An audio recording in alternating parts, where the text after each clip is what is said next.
విశాఖ వెంకోజీపాలెంలో ఉన్న ఆనందాశ్రమ స్థలాన్ని కబ్జా చేయడానికి పూర్ణానంద స్వామిపై లైంగిక ఆరోపణలు చేస్తున్నారని హిందూ సంఘాలు ఆరోపిస్తున్నాయి.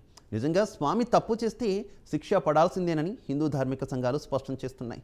నిరాధార ఆరోపణలతో స్వామీజీని రోడ్డుకెక్కించడం సరికాదని అంటున్నారు. ఆనందాశ్రమాన్ని కబ్జా చేయడానికి చూస్తే ఊరుకోమని హిందూ ధార్మిక సంఘాలు హెచ్చరిస్తున్నాయి. దీనిపై మరింత సమాచారం మా ప్రతినిధి రాము అందిస్తారు.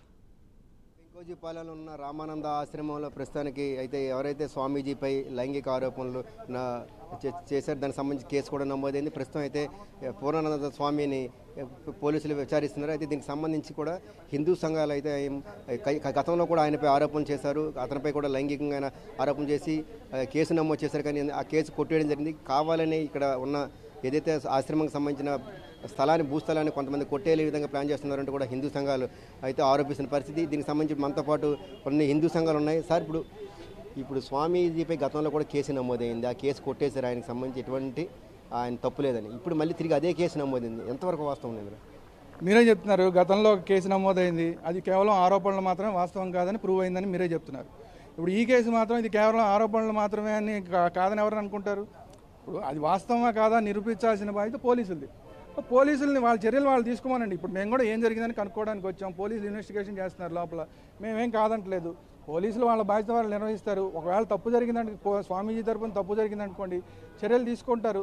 దానికి మేము అబ్జెక్షన్ పెట్టాలి. బట్ ఏంటంటే చాలా కాలం నుంచి ఇక్కడ స్వామీజీ చెప్తున్నది ఏంటంటే, నా మీద అనేక ఆరోపణలు కావాలని చేస్తున్నారు, ఈ ఆశ్రమాన్ని కొట్టేయడానికి చాలామంది ప్రయత్నాలు చేస్తున్నారు, ఈ ఆస్తి కోట్లాది రూపాయల ఆస్తి అయిపోయింది, అందువల్ల ఇంతకుముందు ఊరి చివరగా ఉండే ఇప్పుడు ఊరి మధ్యలోకి వచ్చేసింది, అందువల్ల ప్రతి వాళ్ళ దృష్టి దీని మీదే ఉంది.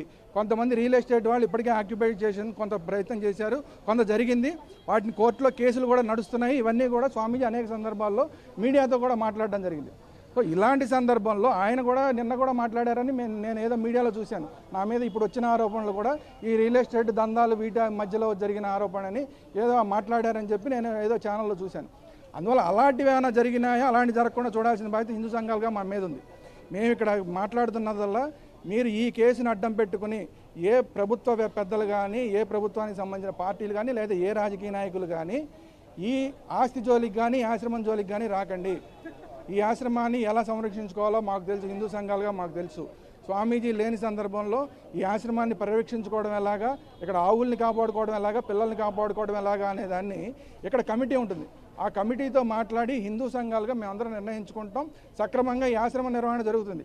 అంతే తప్ప ఈ కేసును అడ్డం పెట్టుకుని ఎవ్వరూ కూడా ఈ ఆస్తి మీద దృష్టి పెట్టద్దని చెప్పి హెచ్చరించడానికి మాత్రమే, ఒకవేళ అలా చేస్తే మాత్రం హిందూ సంఘాలుగా చూస్తూ ఊరుకోమని చెప్పడానికి మాత్రమే ఇక్కడికి రావడం జరిగింది తప్ప కేసు విషయంలో మేము ఇన్వాల్వ్ కాము. అది పోలీసుల పని, పోలీసులు చేస్తారు. ఇంకొక విషయం చెప్తున్నాం, గతంలో ఇప్పుడు కేంద్ర మంత్రిగా ఉన్న ఆయన మీద కూడా పోక్సో కేసు పెట్టారు ఢిల్లీలో. అక్కడ ఇమ్మీడియట్గా అరెస్ట్ చేశారా? కానీ ఇక్కడ స్వామీజీని ఇమ్మీడియట్గా అదుపులో తీసుకున్నారు. సరే, మేమేం కాదంటలా, మీ పని మీరు చేస్తున్నారు, పోలీసులు మీ పని మీరు చెయ్యండి అనే మేము కూడా చెప్తున్నాం. బట్ ఏంటంటే అక్కడ తర్వాత ఏమైంది, ఆ పిల్ల ఆ అమ్మాయి కేసు ఇక్కడ పెట్టవచ్చు, విజయవాడలో ఎందుకు కేసు పెట్టింది, ఏదైనా ఇబ్బంది జరుగుతుందని అమ్మాయి అనుకుంది కాబట్టి అమ్మాయి కేసు పెట్టి ఉండదు. వాస్తవాలు తేల్చాల్సింది పోలీసులు. నేనేమంటున్నానంటే ఢిల్లీలో ఇలాంటి పోక్సో కేసు విషయంలోనే వీక్ అయిపోయింది. తర్వాత ఆ మైనర్కి సంబంధించిన వాళ్ళే మాట్లాడారు, ఇది పొరపాటు పెట్టాం, మేము కేసు తప్పుడు కేసు పెట్టాం, కావాలని పెట్టామని అక్కడ కేంద్ర మంత్రి మీద పెట్టిన వాళ్ళు చెప్పడం జరిగింది. ఇక్కడ రేపు పొద్దున ఏం జరుగుతుందో మనకు తెలియదు. అందువల్లనే మేమేం చెప్తున్నాం, మేము సంయమనం పాటించండి.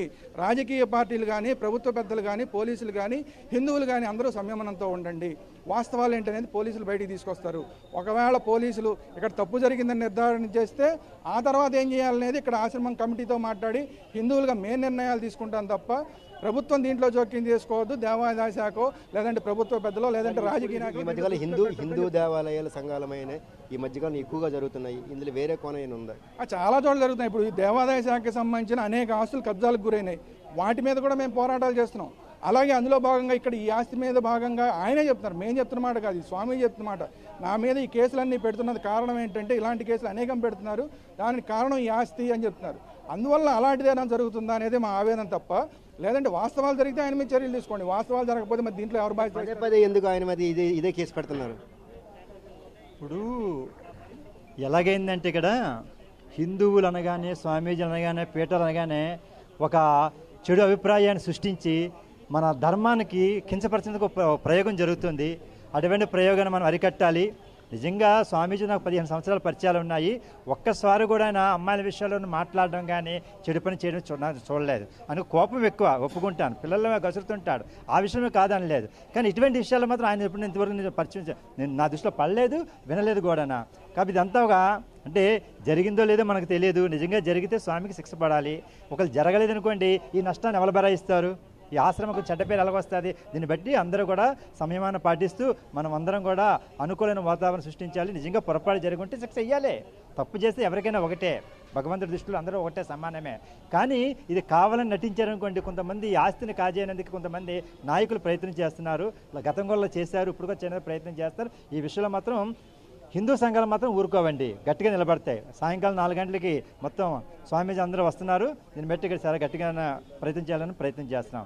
జై భారత్ మాత. హిందూ సంఘాలని, హిందూ దేవాలయాలని నాశనం చేయడానికి కొంతమంది కంకణ కట్టుకున్నారు. అందులో భాగంగానే మరోవైపు హిందూ ఆస్తులను ఆక్రమించేయాలని కంకణ కట్టుకుని అందులో భాగంగానే ఈ విధంగా హిందూ ధార్మిక సంస్థలపై దాడులు జరుగుతున్నట్టు కూడా స్వామీజీలంతా ఆరోపణ చేస్తున్నారు. మరోవైపు స్వామీజీ నిజంగా తప్పు చేస్తే గతంలో కూడా ఇటువంటి కేసు నమోదైంది. ఆ కేసులో అటువంటి ఆయనకి ఎటువంటి సంబంధం లేనట్టు కూడా కేసు కూడా కొట్టివేయడం జరిగింది. మళ్ళీ కావాలని ఇక్కడ ఉన్న ఆస్తిని కొట్టేయడానికి కొంతమంది కావాలని ప్రయత్నం చేస్తున్నారు.